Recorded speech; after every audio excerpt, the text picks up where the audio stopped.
ጤና ይስጥልኝ የሶሎዳ ሚዲያ ቤተሰቦች እንዴት ሰነበታችሁ?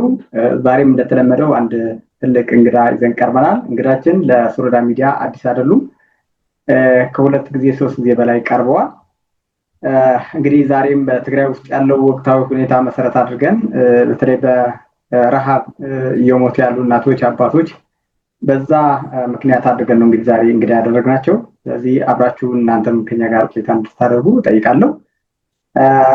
በዚህ አንድ መልእክት ማስተላለፍ ፈልገው እንግዲህ የሶሎዳ ሚዲያ ሀሳቦች ተደራሽ እንዲሆኑ ሳብስክራይብ፣ ላይክ፣ ሼር ማድረግ አትርሱ።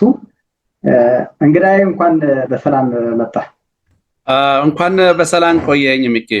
መልካም እንግዲህ እስኪ በትግራይ ውስጥ ያለው ወቅታዊ ሁኔታ እንጀምርና ትግራይ ያለውን በዚህ በቪዲዮ በፎቶ እየተመለከትን ያለው በጣም እጅግ የሚያሳዝን በጣም ልብ የሚያደማ በጣም ከባድ ሁኔታ ነው እያየን ያለ ነው።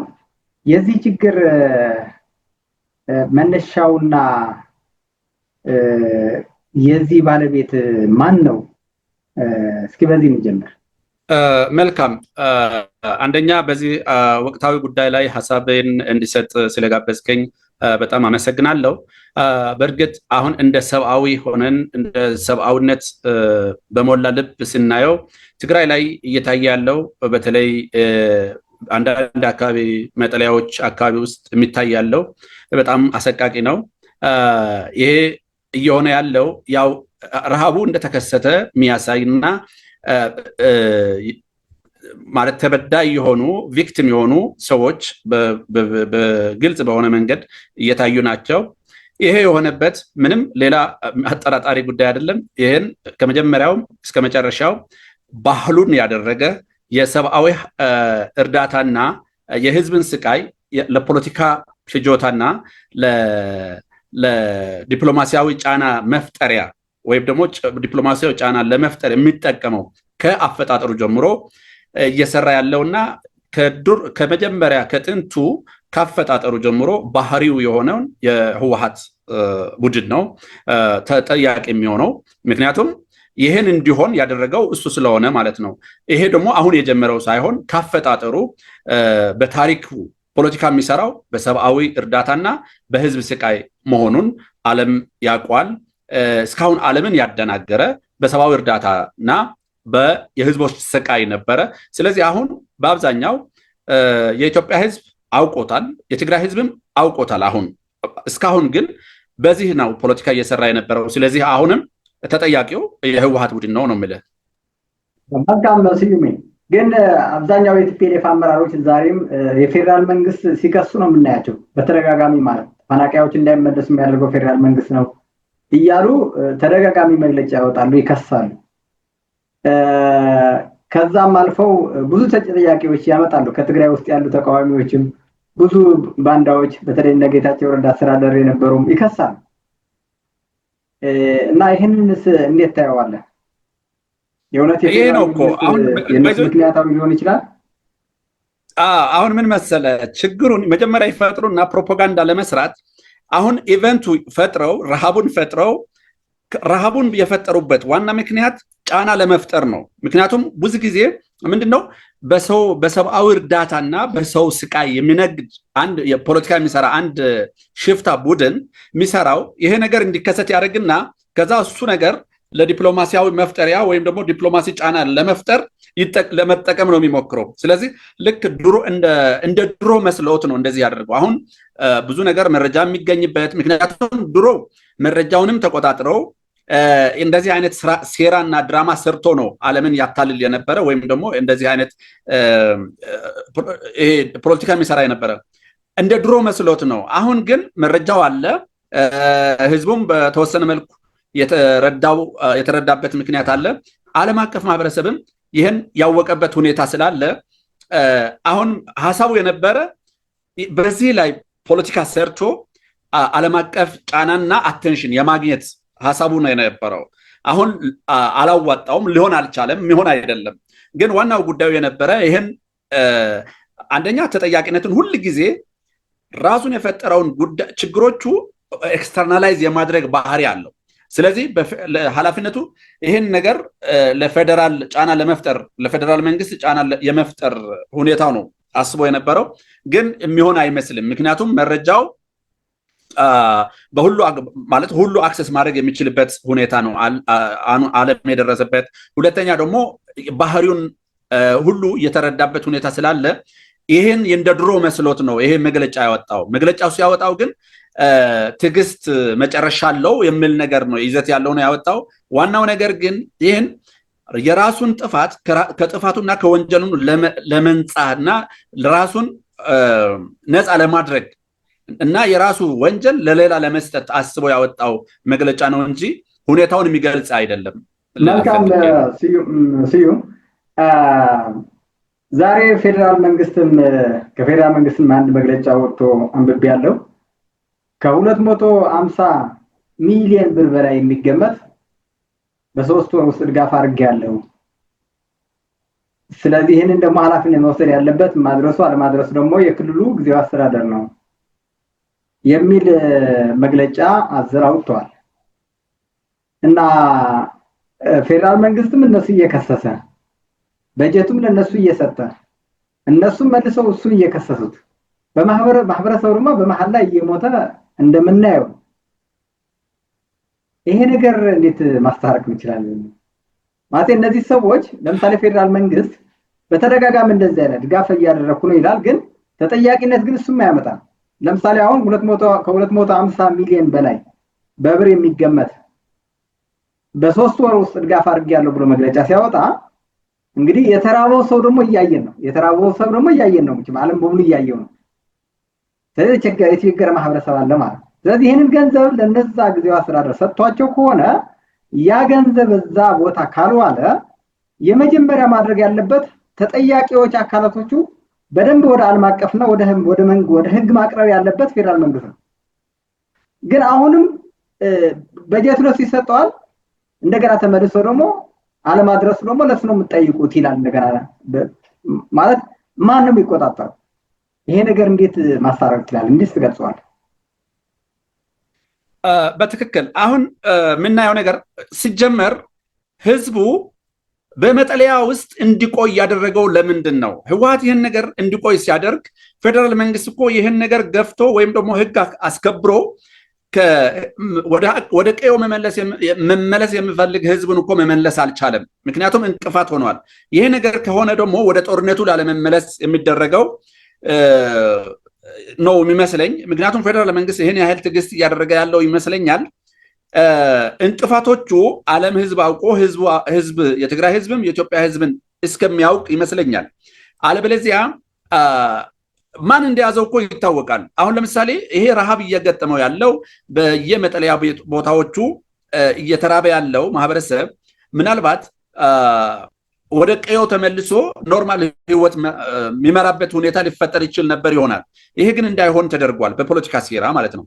ይሄ ደግሞ በግድ አስገድጄ ወይም ደግሞ በኃይል አስፈጽማለሁ ብል ወደ ጦርነት የመመለስ ሁኔታ ነው ያለው። ምክንያቱም ህወሓት ደግሞ የሚፈልገው ጦርነቱን ማስጀመር ነው። ስለዚህ ፌደራል መንግስት ወደ ጦርነት ላለመግባት የሚያደርገው ጥረት ይመስለኛል። መሀል ላይ ግን ህዝቡ እየተጎዳ ነው። ሁለተኛ ይሄ መግለጫው ላይ 4 ትላልቅ ፖይንቶች ነው የተገለጹት። አንደኛ እንደተባለውና እንደየተባለ ያለው መጠለያው እርዳታ እንዳልደረሰ እየተነገረ ያለው እኔ አላቅም። ይሄ ነገር እኔ በቂ የሆነ የሚባል ለ14,000 አካባቢ ያለበት መጠለያ ነው።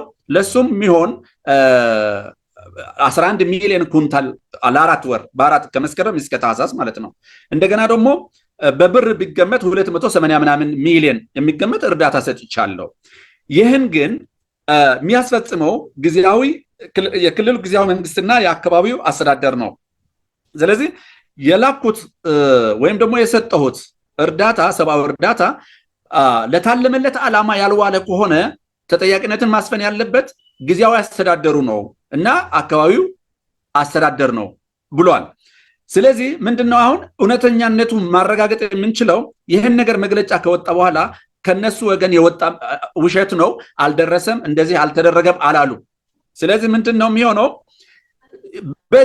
በቂ እርዳታ ምናልባት የተባለውን እርዳታ ሄደዋል፣ ተልኳል፣ ግን አልደረሰም። ስለዚህ ወደ አንተ ጥያቄ ሲመለስ ለምንድነው ህግ የማያስከብረው ነው ጥያቄው። አሁን ህዝቡ እየተጎዳ ስለሆነ እንትኑን ምክንያቱም ህዝብ በብዙ ምክንያት ነው እየተጎዳ ያለው። አንደኛ በውስጡ ያሉ ባንዳዎች አሉ። በህዝቡ ውስጥ ያሉት ምናልባት ካድሬዎቹ ለሆዳቸው ያደሩ ግለሰቦች ከድርጅት በላይ አይደለንም የሚሉም ሰርጎ ገብ ያስገባሉ ወደ ካምፖች ራሱ ወደ መጠለያ ቤቶቹ ማለት ነው። አሁን ምንድነው ፕሮፓጋንዳ ይሰራበታል። ስለዚህ አስገድደውም ቢሆን የተላከው ለጦር እንትን መዘጋጀት እና ለሰራዊት ያውላል። ይህን እንደሚያደርግ በብዙ ምክንያት መረጃ ሊኖር ይችላል፣ በፌደራል ይታወቅ ይሆናል። ግን አሁን የለም አልደረሰንም ወይም ደግሞ እጥረት አለ ብሎ ክልል ደግሞ አልጠየቀውም። ቢጠይቀኝ እኔም ሬዲ ነኝ አሁንም ሬዲ ነኝ ነው እያለ ያለው ማለት ነው። ከፌደራል ያለው የአደጋ ስጋት ኮሚሽን ማለት ነው። ምንድነው ስለዚህ እንዳልከው ህግ የማስከበር ስራ ግን አልተሰራም። ይህን ነገር ደግሞ ወደ ህግ ለማስከበር ስራ ከተሰራ ደግሞ ህወሓት የሚፈልገውን ደግሞ እሱን ነገር ነው። አሁን ወደ ጦርነት የመመለስ ፍላጎቱ ነው በቃ ያለው ማለት ነው። ስለዚህ ወደ ጦርነት ላለመመለስ ይመስለኛል ፌደራል መንግስት ይህን የኃይል ትዕግስት እያደረገ ያለው ብዬ አስባለሁ። መልካም። እስኪ እንግዲህ መጨረሻ ይህን ህዝብ በዚህ ደረጃ ወድቆ በዚህ ደረጃ እየተፈታተነ ተተኪው ትውልድም ትግራይን ጥሎ እየወጣ እየሸሸ ትልልቅ አባቶችም በዚህ ደረጃ ካለቁ ህፃናቶችም በዚህ ደረጃ ከተራቡ ነገ የትግራይና የዚህ ማህበረሰብ ዕጣ ፈንታ ምንድነው? በጣም ትክክለኛ ግን ደግሞ በጣም አሳዛኝ የሆነ መልስ ለሚኖረው ጥያቄ ነው የምትጠይቀኝ። አሁን አንድ ህዝብ የሚቀጥለው እሴቱ ሲቀጥል ወጣቱ በጀነሬሽን እየተተካ ሲሄድ እና በሀገሩ መኖር ሲጀምር እና መኖር ሲችል አልምቶም አገሩን አካባቢውን አልምቶ መኖር ሲችል ነው ማህበረሰቡ የሚቀጥለው ማለት ነው። በትግራይ ሁኔታ አሁን ባለው ሁኔታ ወጣቱ እየተሰደደ ወይም ደግሞ የቀረው ወደ ጦርነት ወደ አላስፈላጊ ጦርነት እየገባ ወደ ግጭቶች እየገባ ለጥቂት ቡድን አባላት ለጦርነት ነጋዴዎች ለማገልገል አካለ ስንኩል እየሆነና ህይወቱን እያጣ የሚሄድ ከሆነ እዚህ አካባቢ ትግራይ የምንለው አካባቢ ላይ የትግራይ ማህበረሰብ የትግራይ ህዝብ ለመቀጠል ያለው እድል በጣም ጠባብ ነው የሚሆነው። ይሄ የሚሆነው ግን እስከመቼ ነው ብለን ካሰብን ማንም አካል ከፌደራሉ ይሁን ከሌላ ወጥቶ የትግራይ ህዝብ ነፃ ማውጣት አይችልም። ነፃ ማውጣት የሚችለው የትግራይ ህዝብ የህልውናው ስጋትን በደንብ ገብቶት ተደራጅቶ ይህን ጥቂት ግለሰቦች ያሉበት ቡድን ሲታገል ተባብሮ ሲታገልና ለመብቱ በቂ ግንዛቤ ኖሮት ለመብቱና ለህልውናው ሲታገል ሲችል ብቻ ነፃ ይወጣል። አለበለዚያ በሌላ አካል ነፃ መውጣት የሚጠብቅ ከሆነና የማይደራጅ ከሆነ የመቀጠል እንትኑ በጣም እድሉ በጣም ጠባብ ይሆናል። እያየን ነው። ማህበረሰቡ እንደ ማህበረሰብ እየተበተነ ነው። ወጣቱ አገር ለቆ እየወጣ ነው።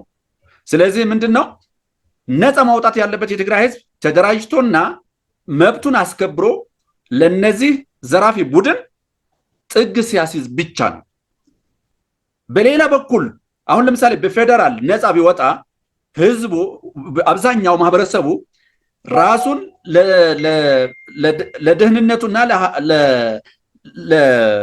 ማለት ለህልውናው ዋጋ የማይሰጥ ከሆነ የጸረ ራሱ መዋጋት ይችላል የህዝብ። ምክንያቱም ነፃ ስታወጣው ካላመነበት እሱን የሚያጠፋውን ኃይል ሊደግፍ ይችላል። ስለዚህ ንቃተ ህልናው ነው መፍጠር ያለበት። ስለዚህ መጀመሪያ ትግራይ ህዝብ ነፃ ማውጣት የሚችለው ትግራይ ህዝብ በራሱ ተደራጅቶና ነቅቶ መብቱን ሲጠብቅ ብቻ ነው ብዬ አስባለሁ። መልካም። እንግዲህ የመጨረሻ ጥያቄ ላቅርብና በዚህ እንቋጨው። ሰሞኑ አይቶ ከሆነ አንድ ሰነድ ወጥቷል በትፔሌ አጠቃላይ በትግራይ ውስጥ ከነጋዴዎቹ ከምንም ግብር ለመሰብሰብ ለነዚህ ታጋዮች የሚል ወደ 10 ቢሊዮን ገንዘብ ለመሰብሰብ እቅድ ይዘዋል። እንደገና ደግሞ ባለፈው ታደሰ ወረደ ዛሬም ኢንተርቪው መልስ ሲሰጥ አይቼዋለሁ፣ ማብራሪያ ሲሰጥ ትግራይ ውስጥ የነጋዴዎቹን ጫና ለመቅረፍ ከንግድ ባንክ ከብሔራዊ ባንክ ንግግር እንዳደረገ በዚህ ከቀጠለ የትግራይ ነጋዴዎች አደጋ ውስጥ እንደሚገቡ እና ከነሱ ጋር እንደተነጋገረ ዜናውም ሰምተናል። ግን ትግራይ ውስጥ ደግሞ እንደገና ከእያንዳንዱ ትግራዋይ ደግሞ ወደ 10 ቢሊዮን ደግሞ ግብር ለመሰብሰብ ለብቻው ይሄ ደግሞ ራሱን የቻለ አካውንት ነው። የመንግስታዊ መዋቅር አይደለም፣ የክልሉ የፋይናንስ ተቋም አይደለም። በመደበኛ መንግስት ከማህበረሰቡ የሚሰበስበው ግብር ውጭ ነው ይሄ ገንዘብ እና ይሄንን እንዴት አገኘው? ለምንስ የእውነት ይሄ 10 ቢሊዮን ተሰብስቦስ ለነዚህ ለታጋዮች ቤተሰብና አካላቸው ለጎደለው ይውላል ብለህ ታስባለህ? ይሄ ገንዘብስ ወዴት ነው የሚገባው? ማን ነው የሚቆጣጠረው? አንድ ነገር ልንገር ሚኪ፣ ህወሓት የሚጨነቀው ለአንድና ለአንድ ብቻ ነገር ነው። አንደኛው ምንድነው? ለሚፈጥረው ጦርነት ናሬቲቭ መስራት ብቻ ነው የሚያስጨንቀው። ሽፋን የመስጠት ስራውን ብቻ ነው የሚፈልገው። ሌላ በምንም ተአምር የህዝብ ስቃይ፣ የህዝብ ሞት፣ ጦርነት ቢመጣ ምንም የሱ ጭንቀት አይደለም። የሱ ጭንቀት የሚሆነው ዓለምን የሚያታልልበት ህዝቡን የሚያደናግርበት ናሬሽን የመፍጠር ህዝቡን ማቀስቀሻ ወይም ደግሞ ህዝብን የመቀስቀስ ናሬቲቭ መፍጠር ብቻ ነው ሁል ጊዜ የሱ ስራ የሚሆነው ማለት። ከዛ በኋላ ህዝቡን ያሰልፋል። ህዝቡን በኃይልም በማደናገርም ህዝቡን ይቀሰቅሳል። አሁን ይሄ የምናየው ልክ 67 ላይ አገር እንፈጥራለን ብሔረ ትግራይ ምናምን ብሔረ ታላቋ ትግራይ ምናምን ብሎ ቀሰቀሰ። ከዛ ቀጥሎ ደግሞ ሁል ጊዜ የምናውቀው በእኔና በአንተ እድሜ የምናውቀው ሁል ጊዜ ተከባሃል፣ እኛ ከሌለን አንተ የለህም፣ የአንተ ህልውና የኛ ህልውና ላይ የተሳሰረ ነው ምናምን በሚል ነው። አሁን ባለፈው ደግሞ ራሱ ምንድን ነው ሁል ጊዜ እኔ ከሌለሁ አትሆንም። ምክንያቱም እኛ ትግራይ የምንለውና ህወሓት ትግራይ የምንለው እየተለያየ ነው። ህወሓት ትግራይ የሚለው ለራሱ ነው ሁል ጊዜ ማለት ነው። እኛ ህወሓት የምንለው እሱ ትግራይ ነው የሚለው፣ እኛ ትግራይ የምንለው እሱ ባንዳ ወይም ሌላ ነው የሚለው። ምክንያቱም የትግራይ መሬቱን እንደ ግሉ ማሳ ነው የሚያስበው፣ የትግራይ ህዝብ ደግሞ እንደ ንብረቱ ነው የሚያስበው ሁል ጊዜ። ይሄን እኮ ነው ያላወቀው። አሁን ሁል ጊዜ ህወሓትን ትግራይ ሲል እሱ ትግራይ ህወሓት፣ ህወሓት ትግራይ የሚል ናሬቲቭ ይፈጥራል። አሁንም ራሱ ይሄ 10 ቢሊዮን ያልከው እየሰበሰበ ያለው ለጦርነት ነው። ሁሉ እሱ የሚያምንበት የክላሲካል ፖለቲካል ፊሎሶፊ ተብሎ የድሮ በጣም የጥንት የ16ኛው ክፍለ ዘመን የነበረ ፖለቲካል ፍልስፍና የማኪያቬሊ ፍልስፍና ኤንድ ጃስቲፋይድ ዘ ሚንስ የሚለው መጨረሻው ጥሩ ከሆነ ፕሮሰሱ ወይም ሂደቱ አያገባህም፣ ችግር የለውም። ምን ማለት ነው? በአማርኛ አሁን የምንገልጸው የትም ፍጩ ዱቄቱን አምጪው ነው። የተፈለገ ይሁን የፈለገን ነገር አድርጌ ስልጣኔን ይቆጣጠራለሁ፣ ስልጣኔ ላይ ይቆያለሁ ነው በቃ። ህዝቡ ይለቅ፣ እኔ ስልጣኔ ላይ ይኖር በቃ ነው። ህዝብ ቢያልቅ እኔ ወንበሬ መልቀቅ የለብኝም የሚል ማለት ነው። በቃ የትም ፍጩ ዱቄቱን አምጩ the end justified the means የሚለውን ፍልስፍና የሚከተል አሁንም ለጦርነት ለማዘጋጀት ነው። ምክንያቱም ይሄ ሪሊ ተቃርኖ ነው፣ ትልቅ ተቃርኖ ነው። ይሄ ነጋዴው ስቃይ ላይ ነው፣ ግብር መክፈል አቅቷል እየተባለ 10 ቢሊዮን የሚሰበስብ ከሆነ እንዴት ማች ያደርጋል? እንዴት ይታረቃል ይሄ ሀሳብ? ስለዚህ ምንድነው ሁሉም ነገር ሲቪላዊ የሚመስል ነገር ወይም ደግሞ የህዝብ ጥያቄ የሚመስል ነገር ይዘህ ህዝቡን ኤክስፕሎይት ማድረግ ነው፣ ህዝቡን ማደናገር ነው፣ የህዝቡን ሀብት መቆጣጠር ነው። ስለዚህ ለጦርነት ነው እየተዘጋጀ ያለው ክሊርሊ ማለት ነው። ስለዚህ ምንድነው የቱም ፍጩ ዱቄቱን አምጩ አይነት ለስልጣኑ ሲልና አለቅም ስላለ አሁን ለምሳሌ ምርጫው አይካሄድም ስላለ ምርጫው አካሄዳለሁ የሚል ኃይል ከመጣ ጦርነት ለመቀስቀስና ለጦርነት ለመግጠም የትጥቅና ስንቅ ዝግጅት ላይ ነው ያለው። ስለዚህ ለዚህ ነው እና አይታረቅም ነው የምልህ። ምክንያቱም በዚህ ነጋዴው መክፈል አቃተው እየተባለ 10 ቢሊዮን የሚሰበስብ ነጋዴዎች ካሉ ይሄ ናሬቲቭ ፎልስፋይ ያደርገዋል ራሱ። ስለዚህ ይሄን ለህዝብ ያለው ንቀት ነው። በዚህ እንደዚህ እያለ በዚህ 10 ቢሊዮን የሚሰበስብ ከሆነ ለህዝብ ያለው ንቀት በቃ የኔ ሴራ የኔ ድራማ አይገባውም፣ እኔ ነኝ ብቻ ማቀውና ድራማ ሰሪው እኔ ነኝ፣ እኔ የምሰራው ድራማ የሚገባው የለም ብሎ ራሱን የሚያስብ ድንዙዝ የሆነ የደነዘዘ አንድ የሆነ የተቸነከረ አስተሳሰብ ነው። ምክንያቱም ይሄ ማንም መገንዘብ የሚችል አይነት ድራማ ነው እና ይሄም ድራማ ነው ማለት። መልካም ሲሚ እንግዲህ እኔ በዚህ ጨርሻለሁ። ብዙ ሀሳቦች አሉ፣ ሌላ ቀን በስፋት እንመጣበታለን። እንግዲህ አጠር አድርገህ በዚህ በትግራይ ውስጥ ያሉ ተፈናቃዮች የምታስተላልፈው መልእክት ካለ፣ እንዲሁም ፌዴራል መንግስት ማድረግ ያለበት የምትለው ነገር ካለ፣ በትግራይ ውስጥ ያለው ኤሊቱ፣ ምሁሩም፣ ፖለቲከኛም በሙሉ ምን ማድረግ አለበት በዚህ ማህበረሰብ ችግር ላይ እንዴት መቅረፍ እንዳለበት አጠር አድርገህ መልእክት ብታስተላልፍ እና በዚህ እንቋጭ። መልካም ምክ እኔ በየመጠለያ ቤቶች መጠለያ ካምፖች ያሉት ሰዎቻችን፣ ወንድሞቻችን፣ እህቶቻችን፣ አባቶቻችን፣ እናቶቻችን እየደረሰባቸው ያለው ትልቅ ችግር እንዳለ ማንም የሚረዳው ነው። ይሄ ግን መጠየቅ ያለባቸው ለራሳቸው ስሉ ለድርጅት ሳይሆን ለራሳቸው ስሉ እውነት መጋፈጥ መቻል አለባቸው። ይሄ የሚሰጣቸው ይሄ የሚላከው የሲቪል እርዳታ የሰብአዊ እርዳታ ማይደርሳቸው ከሆነ አልደረሰንም ብለው መናገር መቻል አለባቸው። ከኛ በፊት ድርጅት ይዳን የሚለው ይሄ በጣም ጎምዛዛው ቀልድን ትቶ ይሄ እንደዚህ ፕሮፓጋንዳ ሲሰራባቸው ይሄ አይደለም የኛን የሚወክል ሐሳብ አይደለም ብለው ለራሳቸው ህይወት ብለው ለራሳቸው ህልውና ብለው መታገል መቻል አለባቸው። ለመታገል ደግሞ አሁን ትጥቅ ይዞ መውጣት ምናምን አይደለም። አሁን መታገል ማለት ሲባል ተደራጅቶ ለህልውናቸው ማስቀደም አለባቸው። ከድርጅቱ በላይ ለህልውናቸው ለድርጅቱ ብለው ድራማ መስራት የለባቸውም። ድርጅቱ ድራማ ስሩ ነው የሚላቸው፣ ድራማ ግን መስራት የለባቸውም። ስለ አሁን ረሃቡ ተከስቷል። ይሄ ረሃብ ለምን ተከሰተ? ማን ምን አድርጎ እንደሆነ ራሳቸውን መጠየቅ አለባቸው። አሁን ደግሞ ፌደራል ያወጣው የዛሬው መግለጫ ደግሞ ለሁሉም ግልጽ ያደርጋል። እኔ የጎደለ ነገር ካለ የጠየቀኝ የለም ሶፋር፣ ካሁን በኋላ የሚጠይቀኝ ካለ ዝግጁ ነኝ ነው የሚለው። ስለዚህ ከዚህ በፊት የተላከውስ ማን በላው? ወዴት ሄደ? በፍቃዳቸው ነው ወይስ ተነጥቀው? ይሄ ነገር ራሳቸው መጠየቅ አለባቸው። ስለዚህ ተደራጅተው በሀሳብ መሞገት መቻል አለባቸው።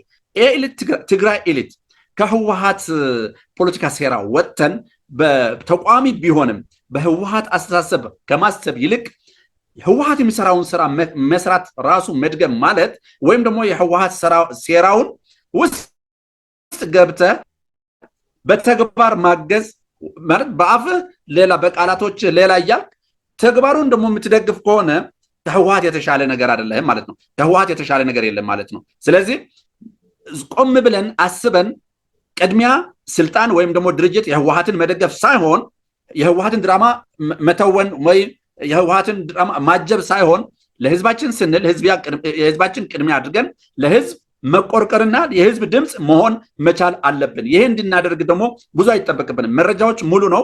ስለዚህ ሰብአዊ እርዳታ ፖለቲካዊ መሳሪያ መሆን የለበትም ብለን አንድ ላይ መስራት አለብን። መተባበርን ለዚህ መታገል አለብን ብዬ ሀሳብ መስጠት እፈልጋለሁ። መልካም፣ እጅግ አድርጌ አመሰግናለሁ። በስሮዳስ ሚዲያ ስም ቀጣይ ያው ሰፋ አድርገን ጊዜ ሰጥተን ወያይበታለን። ገና ነው። የትግራይ ችግር በቀላሉ የሚፈታ አይደለም፣ ተነግሮ የሚያልቅ ጉዳይ አይደለም። እንግዲህ ለነበረን ቆይታ ከልብ ነው ማመሰግነው። ቀጣይም አትጥፋ ያው ቤት ነው እንግዲህ ዛሬ ለአራተኛ ጊዜ ነው እየቀረብክ ያለው። ሀሳብ ይዘህ የታፈኑ በትግራይ ውስጥ ያሉ በተለይ በኢሮብ አካባቢ ያለውን ባለፈውም ያጋራህን ብዙ ነገሮች አሉ። እነሱም ደጋግመን ማቅረብ አለብን። ደጋግመን ማህበረሰቡ እስኪረዳቸው ድረስ እንግዲህ በሶሎዳ ሚዲያ በጣም ጥቂት ማህበረሰብ ነው የሚከታተለን። ደጋግመን ስናቀርበው ግን ያው አድማጩም እየሰፋ ይሄዳል። መስራት አለብን።